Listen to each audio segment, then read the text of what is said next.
Ava Nazari is a distinguished scholar with a PhD from Harvard University, specializing in ancient Near Eastern studies. Her controversial doctoral research, published in The Solar Sacrament, Traces of Mithra in Pre-Nicene Iconography, posited that the Roman Mithra's cult was a broken myth, a distorted derivative of earlier, broader interpretations of Mithra as a solar deity, guardian of contracts, and upholder of cosmic truth in Vedic and ancient Persian traditions. She is currently in Oxford, UK, having recently travelled there from Tehran. Ava is in the UK on a postdoctoral fellowship, supported by the Arts and Humanities Research Council and a private patron. This funding has granted her access to critical archives and artifacts. Her journey to Oxford followed a mysterious corporate tower implosion in Tehran, an event linked to the ancient Watchers. She is undergoing a profound transformation, identified as Flameborn. This manifests as her iris is briefly shimmering with an internal fire, and she is told she carries the memory of the Covenant, being not the first Flameborn, but the last. This activation has not gone unnoticed. Her unique status has made her a central figure in a clandestine, multi-sided conflict, primarily within the very heart of the Catholic Church. The Catholic Church, through its Council of the Second Veil, views her activation as a profound threat and has marked her for neutralization. This institutional threat, however, is deeply fractured by hidden agendas. Within the Church's higher echelons, two powerful, clandestine factions are vying for influence over or against Ava. The Dark Pope, Linz, and the Mithra's cult, unbeknownst to most, Linz, the hidden figure known as the Dark Pope, is actually the high priest of the Mithra's cult, clandestinely embedded within the Roman Catholic Church's highest echelons. His whispered litanies of "By fire we see. By fire we are bound. By fire we return" signify his deep allegiance to Mithra. He and his faction within the Church are profoundly interested in Ava, recognizing her as their Magi and the catalyst for Mithra's return. They seek to protect and guide her, often counteracting the Watchers' efforts from within the Church's own structures. The Watchers faction, this ancient organization, predating all known religions, has deeply infiltrated the Christian churches, both Roman Catholic and Orthodox. They are actively seeking to kill Ava, viewing her Flameborn status as a dangerous anomaly to be contained. Their agents within the Church, such as Father Demetrius Volkov in the Orthodox Church and Monsignor Alaric Thorne in the Roman Catholic Church, operate in opposition to Linz's faction. Thus, Ava is caught in a hidden war where even the clergy are double agents. The Mithra's cult's operatives, like Father Nikolai Petrov in the Greek Orthodox Church and Cardinal Matteo Rossi in the Roman Catholic Church, are working to protect her and Elias from within the clerical ranks. Ava is currently experiencing vivid, prophetic dreams linked to ancient symbols and feels a profound connection to a mysterious coin, all while being pursued and protected by forces operating in the deepest shadows of faith and history. While Elias's current situation began with a seemingly innocuous encounter at a cafe in Caia do, Lisbon. A young, bright-eyed representative from GNU, a genetic ancestry and health analysis company named Lucia, convinced him to provide biological samples for a free health analysis and access to their experimental future match studies. What started as a casual curiosity quickly spiraled into something far more profound. Since that initial interaction, Elias has undergone a startling and inexplicable transformation. His pupils have taken on an unnatural golden ring, and a distinct flame-shaped mark now pulses on his chest, radiating an internal fire. He is acutely aware that something's inside me that doesn't belong to any known tree of life, a profound biological anomaly that has left him both bewildered and, surprisingly, accepting. He now feels sane and like himself again, despite the extraordinary changes within him. This internal fire and his connection to the Hidden One and Mithra have placed Elias directly into the crosshairs of the clandestine war unfolding around him. The Templars' nascent Privy Council recognizes him as a key figure, likely another activated individual akin to Ava Nazari, and thus a target of immense interest to the ancient factions at play. Currently, Elias remains in his apartment in the Alfama district of Lisbon, overlooking the harbour. His interactions with Lucia and GNU are ongoing, as he continues to provide samples, fully anticipating that the data will scream with the revelation of his unique biological state. While he maintains a semblance of normalcy, even planning to visit his cousin at the docks, he is unknowingly a central piece in a much larger, ancient conflict, his very existence a beacon to forces both benevolent and malevolent. He is a man fundamentally changed, walking a path he never chose, yet now embracing the extraordinary reality of his being. Elias stood by his apartment window in the Alfama district, gazing out at the rhythmic shimmer of sunlight on Lisbon's harbour. The golden rings in his pupils seemed to catch the light, echoing the internal fire that now pulsed beneath the flame-shaped mark on his chest. What had begun with a simple swab for Genu had unraveled into a profound, terrifying, yet strangely liberating metamorphosis. He thought of the data Lucia was now analyzing, data he knew would scream in the machines. It wasn't just a unique genetic marker, it was something alien, something that defied conventional biological classification. Within the vast stretches of his genome, in what scientists once dismissed as junk DNA, the non-coding regions of the human blueprint, a new, dynamic sequence was actively evolving. It wasn't inert, dormant, it was alive, reactive, subtly rewriting itself with every beat of his transformed heart. This wasn't random mutation. Elias felt it, an intuitive certainty that resonated deep in his bones. These were not errors, but codes waiting to be decoded, fragments of a forgotten past stirring to life. They were like a cosmic Rosetta Stone, linking him to something primordial, something that predated recorded history. Just as a sudden, loud sound elicits an instinctive flinch, a primal urge to protect, these evolving sequences seem to trigger ancient, ingrained responses within him, a heightened awareness, a deeper connection to the very fabric of existence, and a profound, inexplicable sense of belonging to something vast and fiery. It was as if his DNA was remembering, pulling ancestral memories not of his human lineage, but of something far, far older. This junk DNA, once thought meaningless, was proving to be the library of his true self, connecting him not just to a biological past, but to a cosmic covenant, preparing him for a role he was only just beginning to comprehend. The fire within him was not merely biological, it was the reawakening of an ancient code, an echo of the Hidden One and Mithra himself, now coursing through his very being. In the hallowed, ancient halls of the Vatican, a different kind of storm was brewing.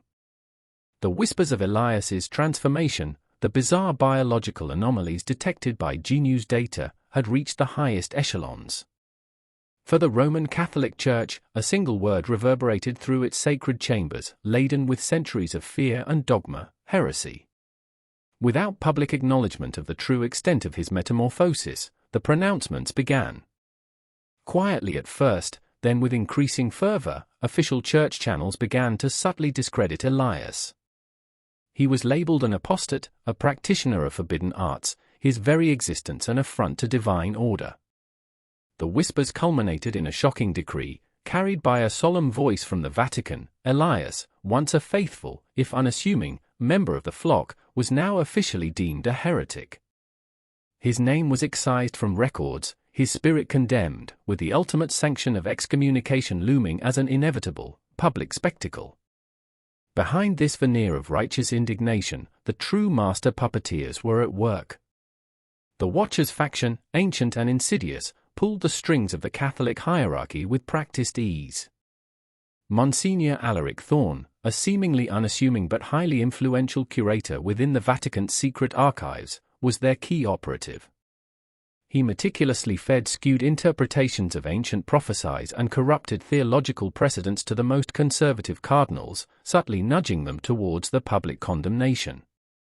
For the Watchers, Elias's fire was an anomaly to be contained, a dangerous resurgence of primal energies that threatened the delicate cosmic balance they had sworn to uphold. They sought not just his neutralization, but his public shaming, a definitive statement to extinguish any nascent belief in such transformations.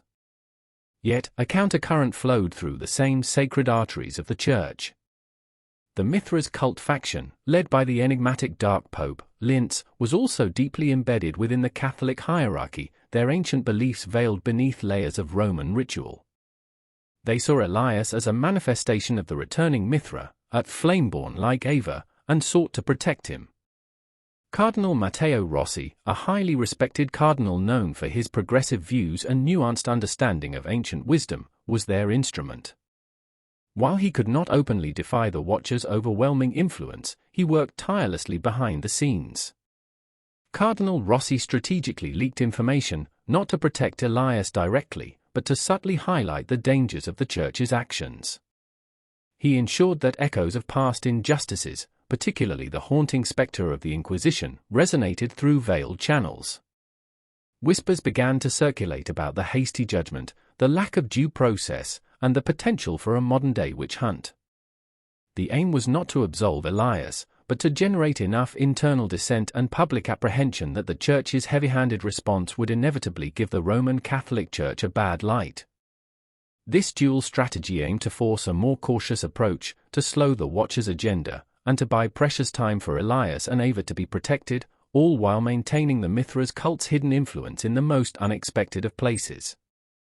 The battle for Elias's soul, and for the soul of the Church itself, was being fought in the darkest corridors of power. The Roman Catholic Church's attitude towards Ava Nazari was a complex blend of suspicion, confusion, and fear. As a scholar who openly challenged canonical interpretations with her provocative work on Mithra, she was an enigma, often dismissed or categorized by many within the hierarchy as little more than an atheist academic dabbling in dangerous esoterica.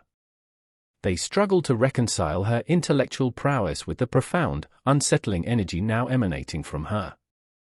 Within this official facade, however, the clandestine currents of the Mithra's cult faction flowed.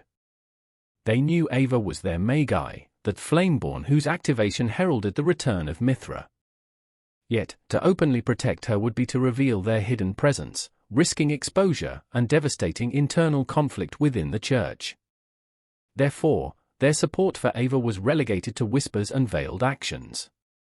Linz, the Dark Pope and High Priest of the Mithra's cult, could only go so far openly.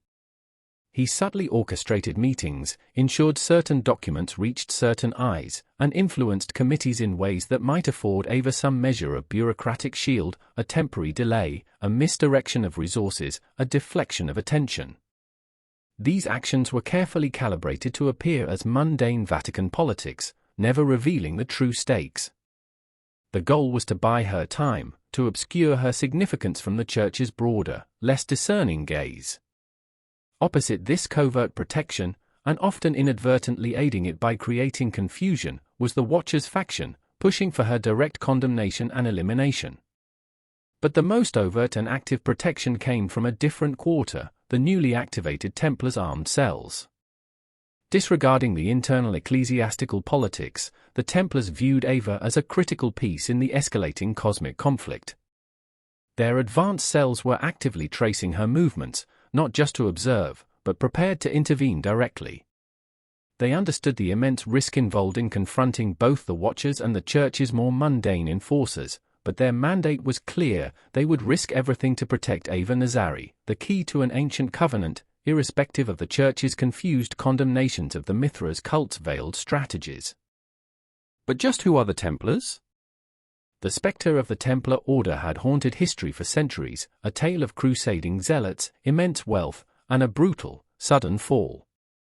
Driven from the Roman Catholic Church, their Grand Master Jacques de Molay and countless knights burned at the stake by order of King Philip IV of France and Pope Clement V, the order was widely believed to be extinguished. Yet, from the ashes of that betrayal, something new, something profoundly different, began to stir in the shadows. The Templars of the past were bound by rigid Catholic dogma, their swords sworn to the Pope. But the survivors, those who carried the true knowledge underground and over 2 centuries of slow metamorphosis of their belief and philosophy enveloped within to avoid the brand of a heretic, can now openly flaunt their new wings like a butterfly. This was what terrified the Roman Catholic Church. They were never brutal to speak, the knights were just a fraction of the order's membership, they were also farmers, seamen, philosophers, priests and more. Having learned a bitter lesson from their persecution, absolute loyalty to a single, temporal power, especially one as susceptible to political machination as the papacy, was a fatal weakness. They reinvented themselves, shedding the very chains that had led to their demise. The current Templar order is a radical departure from its medieval predecessor. It is no longer exclusively Christian, nor is it beholden to Rome. Instead, it has opened its ranks to a vast tapestry of spiritual traditions. The new charter, forged in the crucible of centuries of clandestine survival, states explicitly that the order accepts all religions except for Islam. This seemingly stark exclusion is not born of prejudice, the modern Templars would argue, but of a profound, pragmatic understanding of ancient spiritual currents and the nature of belief systems. They believe that anything older than Islam is allowed to join, from the ancient pagan faiths and the mysteries of Mithraism, to Judaism, the earliest forms of Christianity, like the Palestinian Christian lineage, and the venerable Vedic traditions. Their rationale is rooted in the perception that these older faiths possess an inherent fluidity, a capacity for internal evolution, and a deeper, more direct connection to the primal, often hidden, energies that shape the world. They see in these traditions a willingness to adapt, to reinterpret, to uncover deeper layers of truth as the world itself changes. Islam, in the Templars' view, represents a closed religion. They perceive its emphasis on a final, unalterable revelation, a complete and perfected scripture, as leaving no room for improvement or reinterpretation in the way that older, more syncretic faiths might.